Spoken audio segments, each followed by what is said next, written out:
passive or surface level use of digital tools in the language classroom.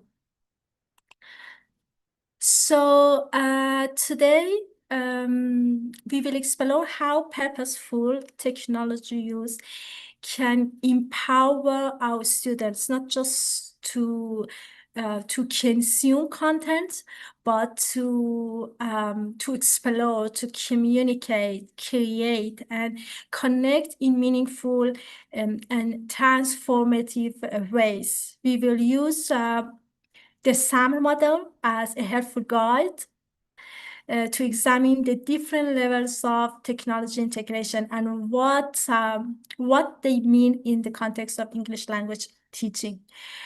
Throughout the session, I also will share practical insights from a teacher training session I call it as part of EVO 2025, where we worked closely with educators to design technology-enhanced tasks that go beyond substitution and truly transform the learning experience.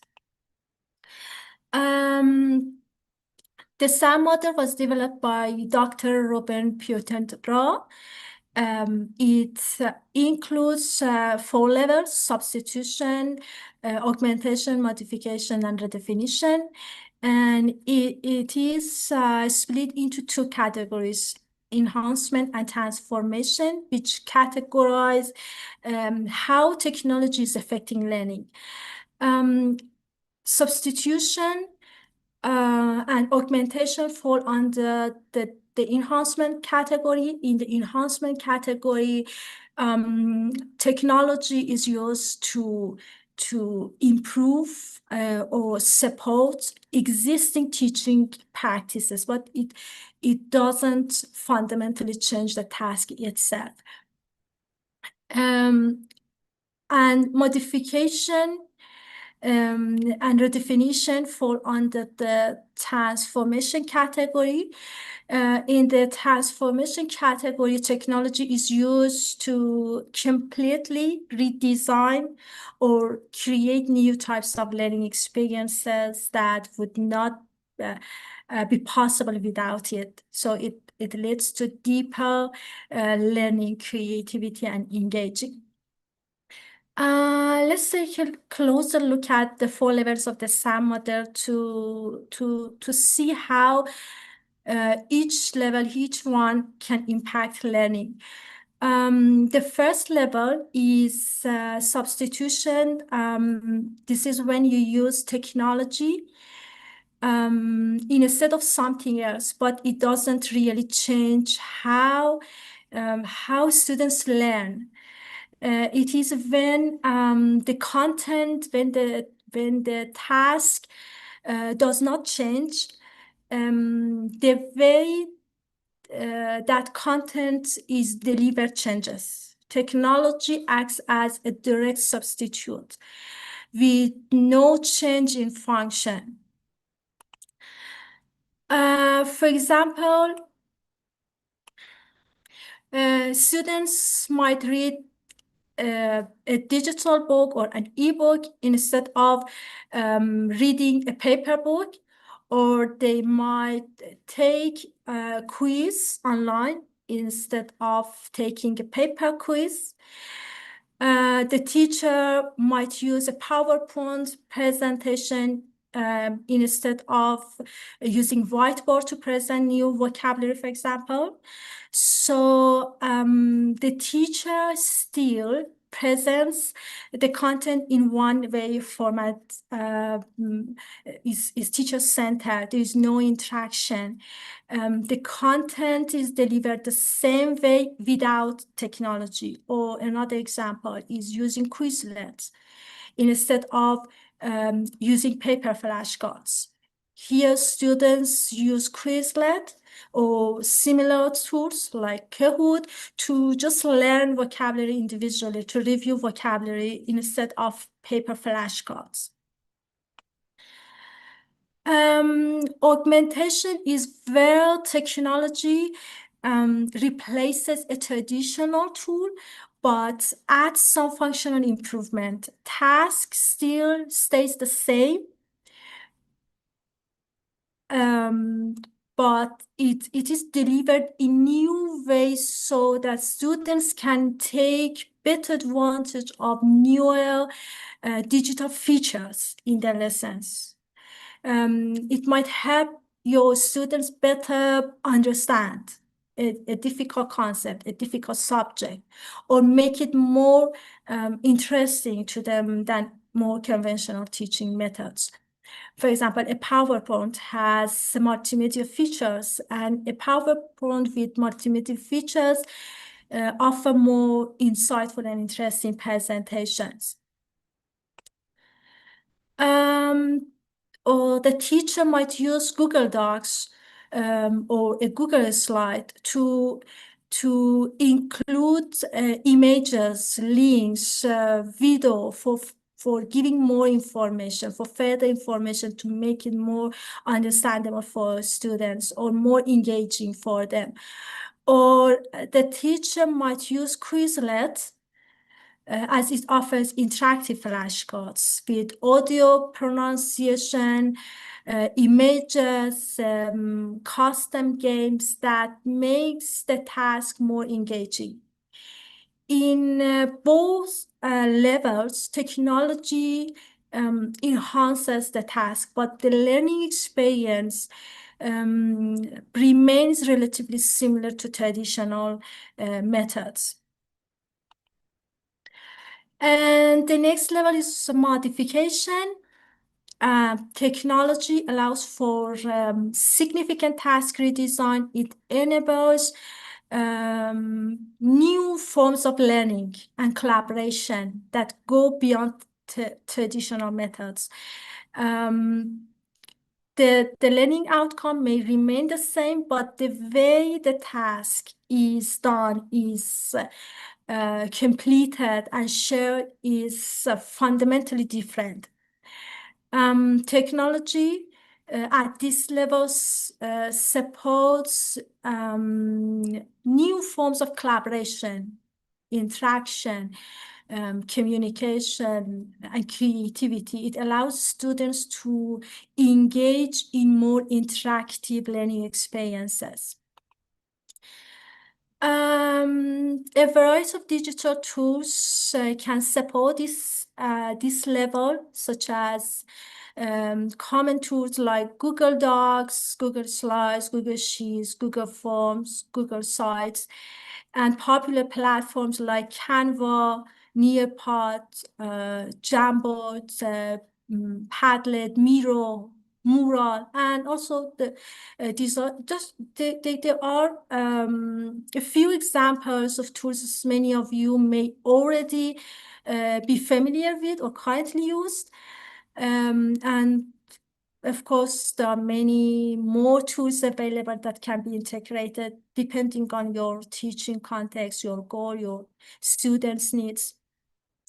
The key is not the tool itself, but how intentionally and effectively it is used to support learning.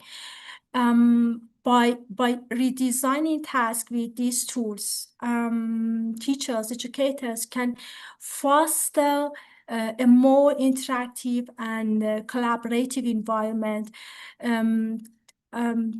These platforms actually are very suited for modification level tasks because most of them offer real-time collaboration. Students together can work, can edit their work or design simultaneously. They can provide suggestions, ask questions, reflect on each other's work. They can add videos, images, links, voice recordings. Work also is automatically saved and it is accessible from anywhere. Here, students don't just consume information. They create, they revise and refine content collaboratively. They engage in critical thinking through giving comments, suggestions, and providing constructive feedback. They are decision makers. They decide how to plan, how to design, how to structure content presentations. They reflect on their own work and others' work. So there is a shift in students' roles. They are not just completing something individually, but now they are co-constructing knowledge with support from technology and from peers.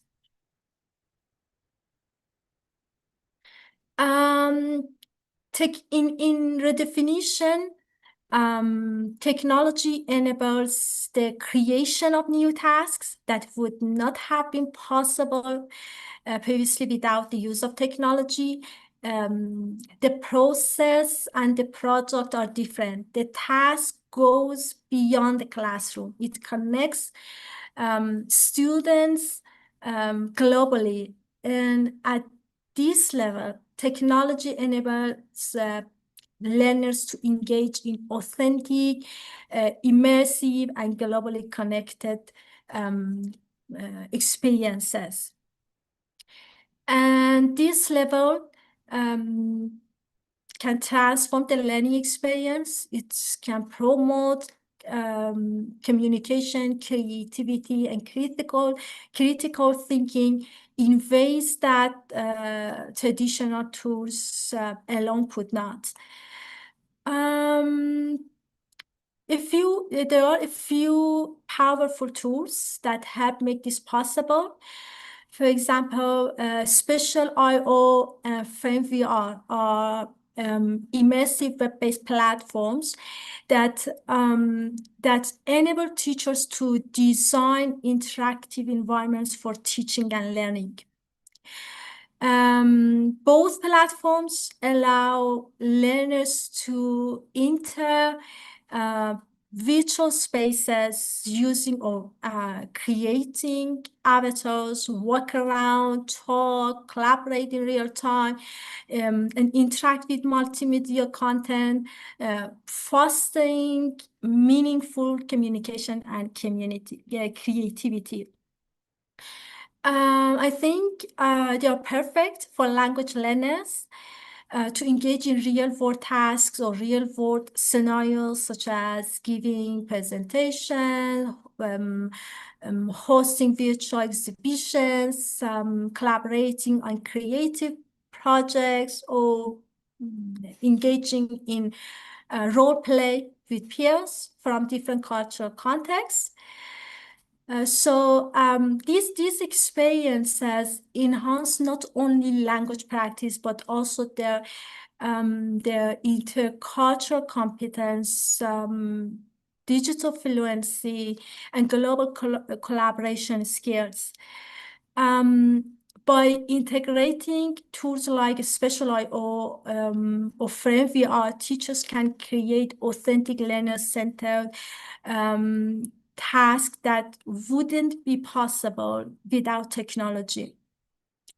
Book Creator also is a fantastic tool for interactive storytelling projects or showcasing their learning journeys. For example, students can make presentation or write a story. Collaborating with their peers. First, they can use ChatGPT or other AI tools to help script, to create images or structure the story. Then they can use Google Docs to collaborate, to give comments, to edit the story, and design the story book in Book Creator using images, videos, recordings, drawings, links, to make it more engaging.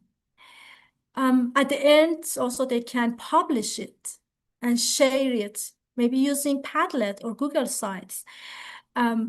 Google Sites and Padlet also are powerful platforms for group projects and global collaboration.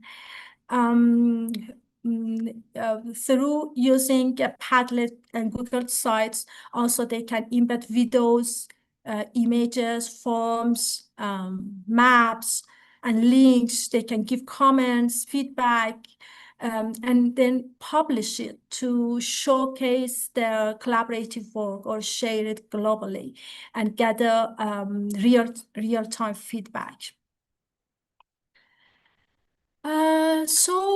What is important is just I want to say it's not about always reaching the redefinition level or using the most advanced tools. What truly matters is the intentional design of learning tasks that can lead to deeper engagement and more meaningful learning, no matter the tool. Instead of just consuming content or knowledge, learners become creators, designers of their own learning environments. At the higher levels of the SAMR model, students are given opportunities to collaborate beyond the classroom, express themselves through multimodal features, formats, solve real-world problems, think critically, engage meaningfully with peers across the globe. Whether you're working with familiar tools, simple tools, or AI technologies, or immersive VR platforms, what matters most is how you use them. A simple tool like Google Docs, for example, can function at the substitution level, but with thoughtful design, it can become a space for collaborative writing, for collaboration, for peer feedback, for creative expression that reaches modification or even redefinition. So the SAMR model should help us reflect on our technology use. You should ask, am I simply replacing all tools, or am I rethinking tasks to create deeper, more inclusive and empowering learning experiences? Ask how you could integrate technology to increase the task effectiveness